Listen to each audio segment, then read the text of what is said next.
emotional part of having a chronically ill or seriously injured child is really unique and different for everyone. So when I speak about my story, there's going to be pieces of my story that don't speak to you at all. And then hopefully, but there's pieces of it that you say, oh my gosh, yes, finally, like somebody gets it. And so I'm really trying to give voice to the experience, what it's like for family members. When another family member experiences a traumatic brain injury, you know, the healing goes on for quite some time. The feelings that come along with this whole experience, as you already know, is so complex. One day you're happy, and that same moment you're sad. 5 minutes later you're grieving. I mean, it's just so complicated. And so I invite you to chime in with your own story if you want to, or anything you want to share about your own experience.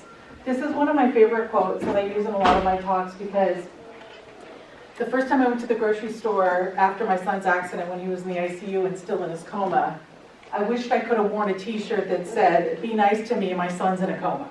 Because I was so afraid somebody was going to say something to me mean, and I was just going to lose it. And so I love this quote because it reminds us that as people are walking around in the world, we don't know what they're struggling with. Nobody at that grocery store knew what I was going through in that moment.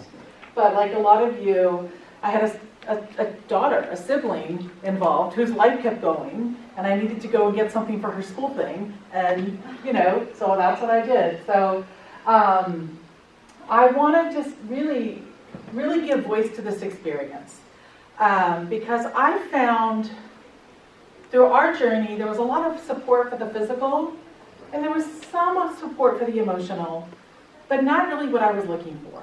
So, for example, when we were in the ICU for so long, I kind of kept waiting for somebody to come along whose job was to sit and support the family.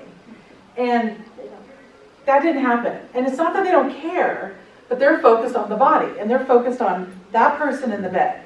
And the rest of us were just sort of out here. But I kept wondering, where's that person who's supposed to tend to the family? And then I was sharing with one of you, I think it was you, that then when we got out of the hospital, but now we're in inpatient rehab, I was like, well, where's the support group for the parents? And all the support groups I found required that the child had to have died. But there weren't any for this experience. And I said, well, that would be inappropriate for me to go to that support group because my child is alive, and that would just seem really mean. So I really felt at a loss for trying to get support. And so that's kind of what helped me switch my work into doing this kind of work. Because I thought, you know, people need support. I'm going to talk to you a little bit about my story. And like I said, mine might resonate with you or might not. I'm going to talk to you about what is called ambiguous grief, which is what you may be feeling or going through with your experience. How trauma and PTSD comes into play. My daughter and I were diagnosed with PTSD after my son's accident. I don't know if that is true for anybody in this room. But it shocked me because I thought PTSD was for soldiers. I thought that's where it came from. So I wasn't prepared for a doctor to say, no, you too have PTSD from this whole experience. And then I'm going to give a little advice about moving forward. And also be a constant resource for you. You've got my contact information as well. So let me just tell you a little bit about my story, which is not unlike a lot of your folks' stories. So 2 years ago, when my son was 17, I was awoken to the police officer at the door telling me my son had been in a car accident, and was taken to the ER, where I got to see him only for a minute because they had to take him off to emergency surgery. And then our journey began. And of course, that first day, you have no idea where your journey's going. You can't even imagine what could be coming next. So what we got was in a lot of news, like a lot of you might have heard, was the next day after we met with the neurosurgeon for the second time, he wouldn't tell me how bad it was, but if you're a mother, no offense, dads too, but I knew it was bad, and I needed them to tell me, and they kept sugarcoating it and underselling it, and later on I read studies about how doctors purposely undersell the condition, and there's some reasons why they do that. So I knew, I'm like, you're not being honest with me, and I made him tell me, and this is what the neurosurgeon said. And this is what we were dealing with. So he had a massive traumatic brain injury. So the long word is diffuse axonal injury, which if you know is a brain shear. So it's where the brain starts to shear away from the brain stem.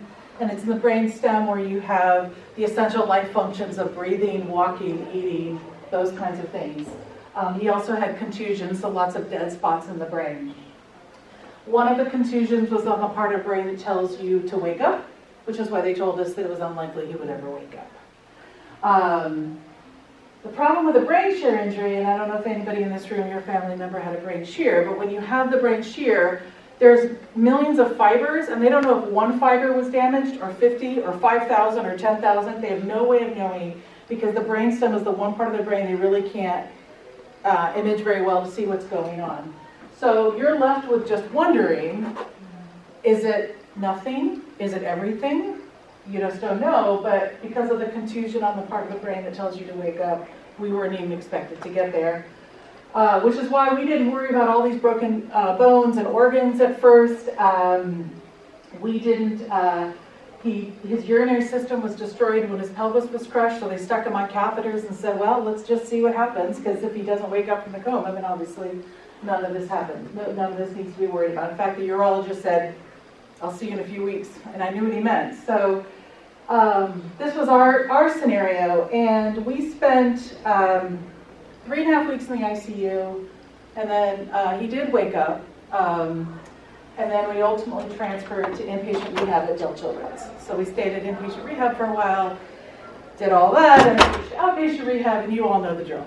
So, but what I really struggled with a lot, again, was there was so much physical support and not a whole lot of emotional. And I want to be very, very clear, because I don't want to leave here and thinking, gosh, she didn't appreciate all those people that came out to help. Trust me, I appreciate all the people who came out to help us. And I'll bet you everyone in this room can talk about those guardian angels that just appeared out of nowhere to help you with your situation, right? So I am so, so, so appreciative of all those people. But simultaneously, there were things going on that just made me feel worse. And I couldn't figure out why. I'm like, here are all these people trying to be well-meaning and helpful to me, and all these things they're saying in the hospital are making me feel worse. So can anybody guess what is the thing I heard most often, and you might have heard as well with your own situation, that didn't give you the peace that everybody thought that it would? Can anybody guess? He's not gonna make it. Send him homeward to a nursing home. Yeah, I mean, I heard that. I certainly heard that. That was so mean. Yeah? But I made it. And here you are. Yeah. Yeah, and here you are. So yeah, they're not always right, are they? So what was that fake message of hope? Yeah. Anybody know? Fake messages of hope? Yeah, what was the number one I heard all the time? Brain's amazing. Well, that, but also, The body can heal itself. at least he's alive. Oh, yeah. That's Right? Yep. All the time. Well, at least he's alive. And I would look at this body, and I'm like, really? What?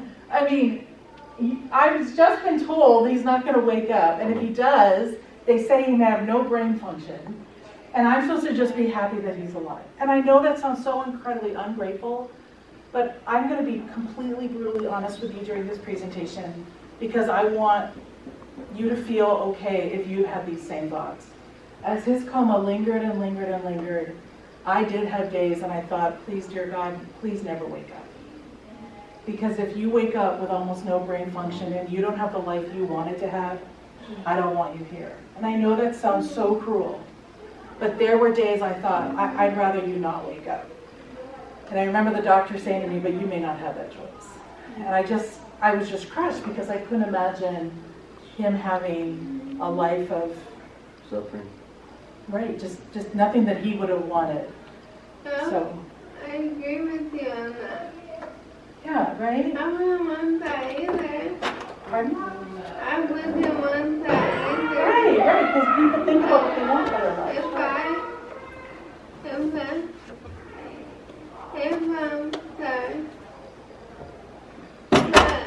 If God wasn't gonna let me walk or do anything anymore, then why keep me here, right? That's right. Rather go up with him. You're very very wise. So I people, agree with you.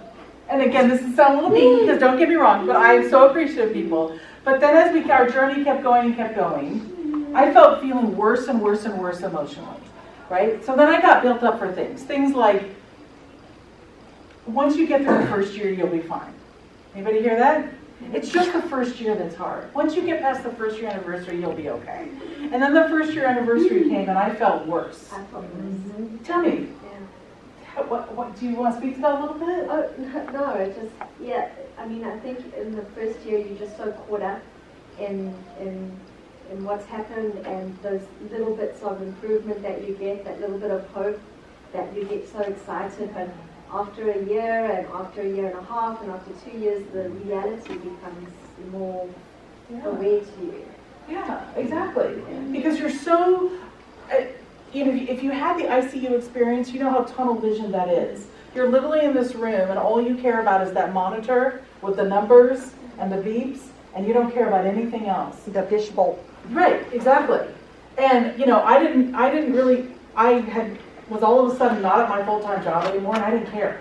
I didn't care what was happening. I didn't care if the place fell apart. It just didn't matter to me.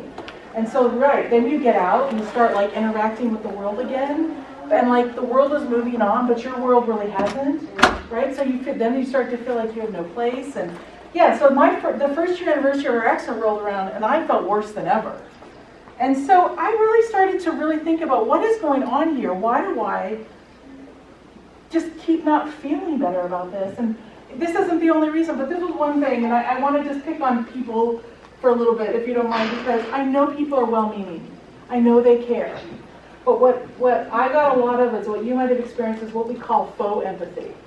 Okay, so people who are trying to join you in your experience to make you feel better, but really a lot of the things they're saying just make you worse.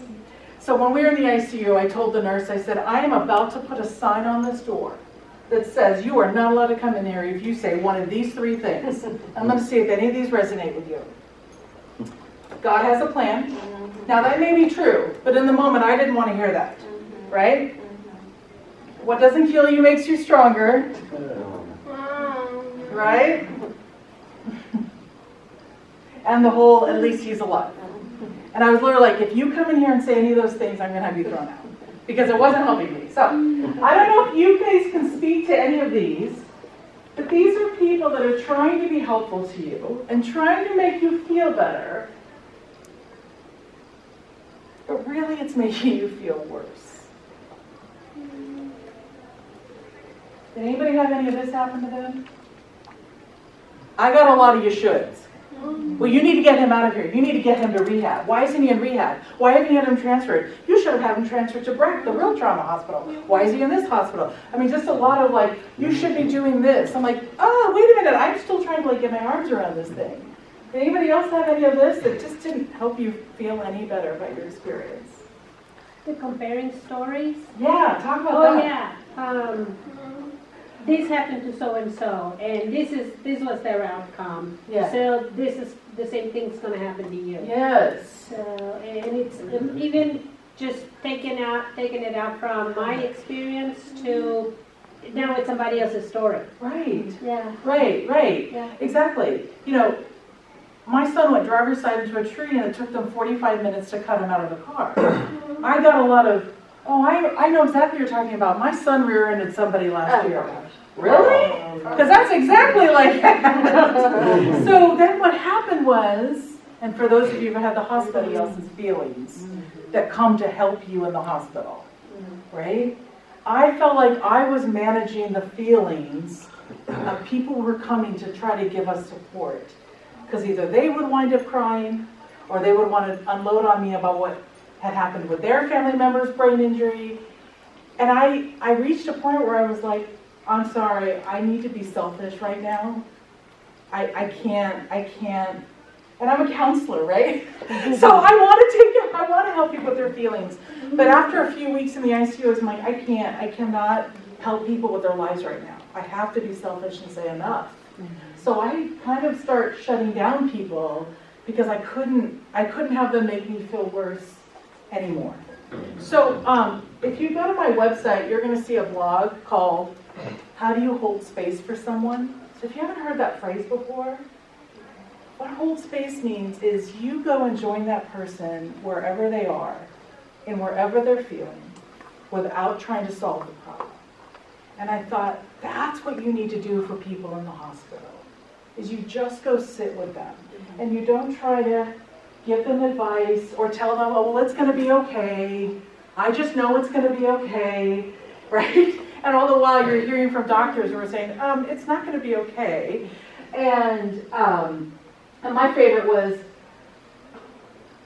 well, let me know if there's anything I can do to help. Yes, there it is. So here I am, sitting by the bedside of my dying son, and you've just put something on my to-do list, which is to come up with something for you to do. And I finally hit me, I was like, that is the worst. And now I try to never say that because I felt pressure. I was like, well, gosh, now if I don't have enough help, it's my fault because I didn't come up with something for you to do. Yes. So I am on a one-woman crusade to get that phrase out of our society, which is just tell me, let me know what is something I could do. Because the best things that happened were the things that I didn't ask for. So my son was a Boy Scout, and I found out that a week after the accident, while he was still in the ICU, my mom called me and she said, there's about 10 Boy Scouts at your house right now raking the leaves. And I didn't even know. They just showed up and did it. I'm getting goosebumps. And they didn't ask, hey, can we go rake your leaves? They just did it. You know, that's so cool, right? Or like the people who just brought food or coffee, but they didn't say, well, do you want coffee? You know what? Just bring it. If I've already had coffee, I'll ice it later. You may not even know what you need. Yes.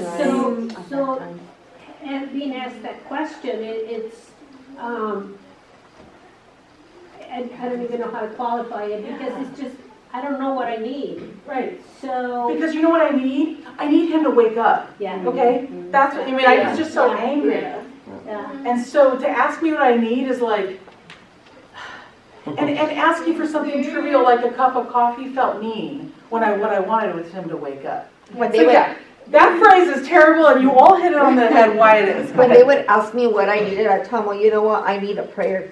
That's what I would tell them. Because my son was in a coma for 3 months.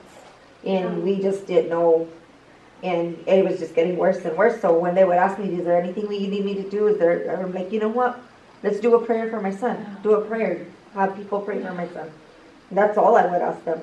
So I want you all to be my disciples and go out and spread the word that the phrase, let me know what I can do to help, needs to be gone. Why? Because here's what you need. So this is what it means to hold space with someone. And I'll be happy to send this to you, this slide, if you don't want to have to take a picture of it. But it's called the care and feeding of your grieving person. Because when you're in the hospital with your family member who is ill or injured or whatever, like you said, you don't know what you need. You don't want somebody to put the pressure on you. It's too open-ended. This is what's so beautiful about this is it's specific. But also at the end it just says, just be present. Because that's what we need in those deepest, darkest times. It's just that we know people are there.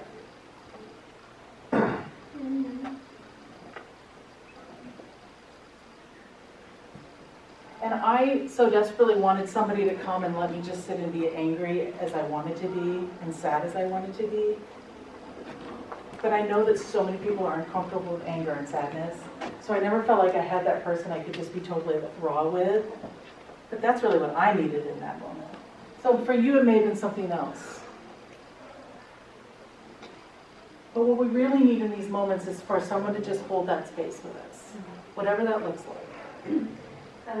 Somebody I hardly knew brought me books to read to Max, and I thought that was very thoughtful because sometimes when you're sitting there, you can't just keep talking to them. So I thought the reading was a nice gesture. Yeah. It gave you something to do than just sitting there waiting. Yeah. And when we finished reading the books to him, I gave them to my oldest son to read as well. Yeah. Can you read what's on there? Yeah. My picture doesn't come out. So it's what, yeah, and then like I said, I'm happy to email you my slideshow. Leave them care packages. The second one is be specific about how you can help, right? I'm gonna walk your dog for you, if that's what's there. Ask questions, right? That's a big one. Instead of just assuming, you know, ask some questions. Remember big dates. You know, I come from a pretty big family. I'm gonna rip on my family for a minute. And only one of my siblings remembered their first anniversary. And I just remember being like, I know that everybody gets busy with their lives, but it was important to me. So I try to, that's like I think a really big thing, is to remember those big dates. Parallel play, it says you don't have to talk, just spend time together. Acknowledge the little dates. Say their name, share a memory, say the person's name. So often we don't speak of it, right? We don't want to say the person's name. Let them be sad and be awkward. It's okay if you don't know what to say, and just be present. Some of you have already spoken to some of those like little surprise things you got. And I bet you everybody in this room has a story about some guardian angel surprise thing that you got. You know, at one point in the ICU, this couple showed up. I had no idea who they were. I was like, oh, hello. And they're like, oh, we just heard about your son in our church, and we just came to pray because our son died 5 years ago. And I never saw these people again. But it was like, wow, I mean, like, it was really amazing. So I wish we had like hours to share all of our wonderful stories. Okay, because I'm going to run out of time. But anyway, so I started doing some reading about the grief I was experiencing. Again, a lot of people wouldn't let me have the grief because they're like, well, your child's alive. You're just so lucky. You must be so grateful that your son is alive. I'm like, really? Well, now I'm really enjoying all these doctor's appointments and wondering what his future holds. And therapy, you're right. I'm just so enjoying this. So there's a concept called ambiguous grief. And that's what applies to the situation where your family member, something serious has happened, but they're alive. Because we in our society think of the word grief as for a loss, a passing. But you can still have grief because you need to grieve the life that you're not going to have anymore. It's not going to be terrible. It's going to be different. But we have to grieve this vision that we had, especially with a child. Because when you hold that baby when they're born, you're not sitting there going, oh, I wonder if you're going to have a brain injury someday. You're picturing this wonderfully beautiful, vibrant life that they're going to have. And you're picturing the details. And then along comes this thing that changes the path. And it's okay to grieve that you're not getting the life you thought you were going to have. So that's what we talk about when we play unconventional grief or ambiguous grief. The person is still here, it's just not the same. So with my clients, I try to do a lot of like, it's okay to be really mad that this happened, and it's okay to be grieving this life that isn't going to be what you had pictured. So it doesn't feel like traditional grief because it's complicated. I mean, I really vacillated between, gosh, I really hope you wake up and you're okay, to please don't wake up at all if you're not going to be okay. And I just know that sounds mean, but that's what I was feeling. Because you need to grieve the loss of what you thought you were going to have. Otherwise, you can't move on to what your present and future is going to be. Because it can still be wonderful. It's just going to be really, really different. But you can't move on to that different till you let yourself be sad about what happened. And I think what happens when we're caring for family members who have been injured or ill is we get so focused on their physical healing. And I know that a lot of you are in the same boat I was in. It was just the non-stop doctor's appointments and meetings with the school and how are we going to get this kid back in school someday and all of those kinds of things. That emotional healing and grieving what had happened was just not possible. It had to go on the shelf for a while because I just didn't have the time. Well, that's what I was going to say. How long do I need? Because I've got a business to run and other kids. And yeah, that's the thing. It's not linear. And it's no time frame. And that's the thing is mine just came when it came, and it's still happening now. And I don't want to say you, but I want to speak to siblings for a minute, because you're a sibling, right? Yeah. Yeah. And then I realized, oh my God, I need to deal with the grieving of my daughter. who's grieving that her brother isn't the same. And this brother who used to take care of her and protect her because he was older isn't really around to do that. And so I was like, oh my gosh, well I need to put mine on the shelf again, right? Because now I need to help my daughter get through this. So my own healing is just, emotional healing is really going on now. Because it had to just go away so I could deal with everybody else's needs. And that's just a reality.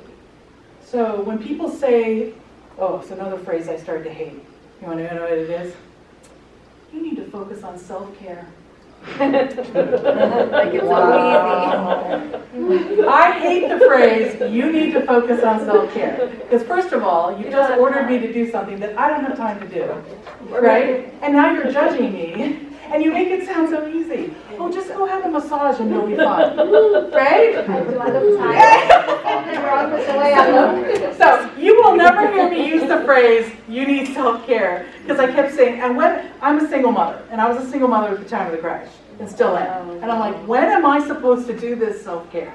Okay? Because at some point I'm going to get back to work so I can pay for all this care. Right. So anyway, Right. if anybody says that to you, like you get angry inside, it's okay. So, So if different, as time goes on and different things occur that, sorry, I don't know how to explain it. But have you not dealt with the grief if the feelings come back because of different, as through passage of time, something might stir those Okay. feelings? Is that it's like I planted her in the audience. This is Yeah. perfect. is that okay, or does So that mean you haven't dealt with it? No, or? and it's okay. And here's the thing: as a licensed counselor, you know what I do most of the time is I give bad news. If you want a counselor that you come to and they're going to say, "Oh, it's all going to be beautiful, Yeah. you're going to be fine," that's not me. Okay, that's just not me. I work in reality. And here's the thing: I want to get through these. Talk about your grief with a supportive person as you can. I'm going to get to your question as often as you can and want. If people will listen to me tell the story of my son's accident every single day, I would do it. Because the more I tell the story, the less traumatic it feels. It starts to take the power out of it. So I mean it. If you can find anybody who will listen to your story, tell it over and over and over. Because it did get less traumatic every single time I told it. I would tell it all over again if each one of you would listen. Because silence makes your grief feel shameful. Healing begins when we can grieve the child, family, and life we thought we were going to have. Because then we can move on to the hope for the future. But, to answer your question, let's talk about trauma. Because if your family member, and I don't mean just children, it could be any family member, has been in a serious accident, chronic illness, it is not uncommon that you are experiencing effects of trauma and may be diagnosed with PTSD. And the sad reality about trauma and PTSD is it's kind of with you for life. It's not that it haunts you every day, and it's not that you can't go on with your life. But the thing about trauma and PTSD is you feel fine, and then all of a sudden, you'll hear something, smell something, experience something that reminds you of that thing. And you're right there again. And it doesn't mean you haven't healed. It doesn't mean you're broken. It means that that experience that has gotten so embedded in your nervous system, it's going to come up and come up and come up. We talk about trauma as this visitor that comes to stay with you for a little while, and then it goes away, and then it comes back again. So with the therapy, that's how you learn to manage when it's coming back. Because what happens is with me, I go to, oh my God, here we go. It's going to be the whole thing all over again, right? I'm going to be a mess for a year. Here we are. Instead of going, okay, I just got triggered, something reminded me of the thing, and now when I go back to the ICU to visit those nurses, the beepings, do something to me. The beepings of those machines, because I just listen to them all the time. So we all have our own little things, because that's how it is. So, I'm going to run through these quickly, and I'm so sorry I have to run through these so quickly, but 70% of U.S. adults have experienced at least one traumatic event in their life. Okay, so that's a lot of people. So whether or not, and everybody in this room has, but even when I'm talking to a crowd of people that it's not child with a brain injury, 70% of the people have had a traumatic event. So the number of adults walking around with PTSD, which is one of the most common anxiety disorders and the least treated, is pretty severe. But it's unique to everyone, so you may not always acknowledge it. Trauma is a neurological issue and not an emotional one. So when it does come up for you, it's not emotional. You can't just tell yourself to calm down. Oh, you're fine. People tell you, oh, you're safe. It doesn't matter because it's a neurological issue. Your brain doesn't know you're safe. And then we get caught in what's called the trauma paradox. And that is the thing that helps us heal through trauma, one of the major things, is meaningful and secure interpersonal relationships. But our trauma makes us feel so alone and that nobody gets what we're going through. Yeah. So we withdraw from everyone. So this thing that we need to heal, we can't get because we're withdrawing because of the trauma. And this is a talk I normally give in 2 hours, so you're getting it really clear, really quickly. So trauma and PTSD has a variety of kind of symptoms, and I want you to look at these because some of these might seem familiar to you from your own experience.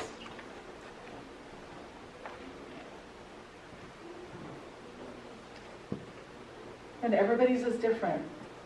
But if you've got a few of these that are lingering around from your family's experience, you've got some trauma going on. And that's okay, because what you've been through is traumatic. Now feel free to share if you want to, but I'll tell you the one I get stuck in is this hypervigilant. I'm like, when's the next bad thing going to happen? Yeah? Now that my kids are driving, well, which one's going to die today? I find myself stuck in this hypervigilant because what trauma does to you in your brain is it tells you if you can stay ready for the next thing, then you can control it. I mean, it's a farce we play in our head, but that's how we respond to it. Is like, well, I'll just stay ready for the next crisis because this time I'll be ready for it, right? Any of these others speak to any of you? You don't have to share. You can answer in your head. Difficulty sleeping. Yeah. I have a lot of that. Whenever we had an accident a few years back, and my brother, it happened when, I guess I don't remember a lot about it, but we got hit from behind at 80 miles an hour. And because of it, anytime we're in the car, or even just at home in general, it's like, it's hard for me to fall asleep. So sometimes like 2, 3 in the morning, I'll just be up and I'll just be sitting there. It's like I can't sleep because I'll be thinking of something. And then it's like, it's just so hard for me to deal with it sometimes. Like, oh, say my brother got a therapy in the morning and then I'm up till 3 in the morning because I can't sleep. Yeah. It's like, it's not like I want to stay up, but it's like, sometimes it's like, it's just like my body's forcing me to stay up. And there's nothing I can really do about it. Because the trauma's telling you we need to be ready. Or you're being triggered. Hypervigilant, like you said. Yeah. Same thing because it was a car accident. Now anytime we're in the car, it's like, I can't sleep. That's the number one reason, like, I have to be so dead tired that I'm falling asleep because if not, like, I'm literally forcing myself to stay up because I can't sleep in the car anymore because I had to be watching, I had to be there with my mom. I had to make sure, okay, no one's gonna hit us, no one's gonna jump in front of us, there's no deers anywhere. Yeah. It's just like, it's stuck in my head now, like, I have to stay up. I can't allow myself to fall asleep. Yeah, and of course that's life's cruel joke is that what you need is sleep. What you can't get is sleep. Yeah. Jenna, go ahead. I totally agree with him. I'm the same way. With the sleep? Yeah, and I have to agree with you on something. Sure. You know how you said telling your story to people help? Well, whenever I have the chance to tell my story, I feel like it really helps me too. I'm glad. Yeah. I encourage you to keep doing that. Yeah. Thank you. I like, it's a store clerk. Anybody who'll listen. It just helps.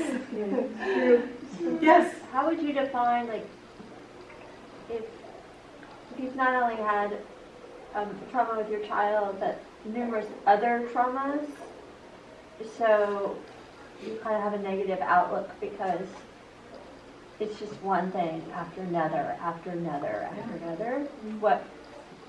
Where would that fall in there? Yeah, I mean, yeah. How would you define that? What would you put a name to that? Yeah, so this is, I'm just going to bore you with the criteria for PTSD, but when you put you would definitely be describing what we're talking about. And the reason why it's really important to look at this is because people think, oh, you had to have directly experienced a traumatic event for it to be PTSD. It's not true. You could witness an event, you can learn about a traumatic event, and this is a lot of the first responders, is repeated exposure to traumatic things. So lots of them building up over time. Yeah. You know, and some people have, and I don't have the time to go into it today, but usually when I do my talk about trauma, I talk about how a lot of people who have what are called adverse childhood experiences, right? So traumatic events as a child, Yes. and more bad news, sorry, is if you had adverse childhood experiences and now you've been exposed to more trauma later on as an adult, you've got trauma on top of trauma on top of trauma. And those adverse childhood experiences actually made you quite vulnerable to getting PTSD from now the adult experience, because your nervous system was already sort of on fire from that childhood experience. So it's not that you can't manage it or deal with it, but it's really important to recognize that those early experiences were like a breeding ground for all these other ones that came later. So it's why therapy treatment is even more and more important, because they just start to build on top of each other. So yeah, so repeated exposure is one of those. I've heard people just say, just move on, you know, like, okay. And then So the I next thing smile comes. because I hear that all the time. They're like, well, I don't, in fact, you'll love this. My daughter and I were diagnosed with PTSD, but of course not our son. Why? Because he doesn't remember the accident. And about a year after the accident, he told me and my daughter, well, I don't know why you guys are still upset. Well, we lived a different experience than you. So that's why I'm laughing. But no, you never quite So get. they get cheered on, you know, every great thing they Yeah. do is like they get a whole. So I want to get, if you haven't read this book I'm going to tell you about, please pick it up. And then you've got my contact information. I'm happy to talk with you. If you don't live here, I also do telemental health, so we can chat through video as well if you want. But I'm still on my lifelong journey, and I will be forever, of processing and learning and dealing with this. And, you know, mine popped up last night. I'm like, yeah, I've been good for a while. And then he had a problem last night, and it was like all flooded back to me. It might have been should have been 2 years ago in my mind. So it happens, you know, kind of all the time. So I want you to be mindful of compassion fatigue. If you're the primary caregiver for your injured or ill family member, this isn't just children, it can be anything, is compassion fatigue. Okay, so if you haven't looked at the diagnostic criteria of compassion fatigue, but basically it's the person who's the caregiver, who doesn't have time to do self-care, because you have to go to work and care for everyone and care for the siblings and all that kind of stuff. I knew the first time I had compassion fatigue because I screamed at the infectious disease doctor in the ICU and threw my phone across the room because I just had it. I had just had it with doctors and no answers and nothing getting solved and blah, you know. So that was my first of many outbursts on compassion fatigue. So be aware of it, and when you start to feel it, I mean, I felt all of these. I don't know if some of you are feeling these, and I'm not going to tell you to go get self-care, but find someone to sit with you and hold space for you if they can, because there's not a lot somebody can do. Our loved ones want our pain to go away, so they say all these things to try to make us feel better, when really you just want to cry on somebody's shoulder. Right? So we've got be mindful of compassion fatigue. Definitely get therapy with somebody who understands trauma, grief, or loss. My son just started with a new therapist today because he said, I'm sick of going to therapists who haven't had any life experience. I want somebody who's gone through awful things. So that was our search for a therapist, was somebody who's been through awful. He just went and talked to a therapist who was a survivor of a mass shooting. So he's like, I'm going to go to that guy. So consider medication if that's a good fit for you. It's not the best thing for everyone, and not everyone is okay with that, and that's fine. But I ultimately went to see a psychiatrist about my sleep because it was getting so bad that I just couldn't function. I couldn't care for anyone. And then round up any support system you can. Anybody at all that you think can hold space for you. Even those sort of unlikely, I call them surprise guardian angels, that just seem to show up out of nowhere to help you. Do you find that Go ahead. in a married relationship, like maybe like, okay, my situation, like I'm probably having a harder time because maybe I have a back history of other things too that my husband doesn't, but like, do you find that husband and wife often aren't in the same place with these things, and maybe one is suffering more than the other? That's the sad reality is often partners are not on the same page. They're both hurting and grieving, but in different ways, and they show it in different ways. And so then it looks like, well, we're not on the same page, and then that starts to divide them. So getting partners to start talking is one thing we do in couples therapy, is to like really start sharing, because the person who looks like it's not affecting them, it really is, and they may be stuffing it on inside. Why? Because they're trying to help their wife or their husband. So they're stuffing it all down. Well, now it looks like they don't care, right? And it's just this whole thing. So there's a form of therapy we use to really get people to dig up all those feelings that they've been shutting down. Yeah. If you have not read these two books, please do. Not that you need something else to do. So I listened to them in the car. I got them as audiobooks because I didn't have time to sit and read a book. But has anybody not heard of the first one? It's okay that you're not okay? Okay, so it is written by a mental health professional. And she starts out the book by saying, I want to apologize to all of my therapy clients that I had before my own traumatic incident, because I realized that everything I said to you was wrong. I didn't understand until I had my own. And so she writes about watching her partner die in a traumatic way. Oh. And What was that? I didn't hear. she watched her partner die in a traumatic way. Oh my gosh. And she said basically before that I was a terrible therapist and I just didn't do it. And so her book is about, it is okay that you're not okay. You may not ever be okay again. And that's okay. Because she said there are some losses you don't have to get over. But everybody tells you, well, you just need to get over this and move on. But it's okay to feel like garbage. And she said, I will never get over that experience. And that's okay. So I really encourage you, like I said, I did it on an audiobook. And then the second one is the worldwide expert and wonderful book on why this thing that has happened to you and your family is actually going to stay with you for life.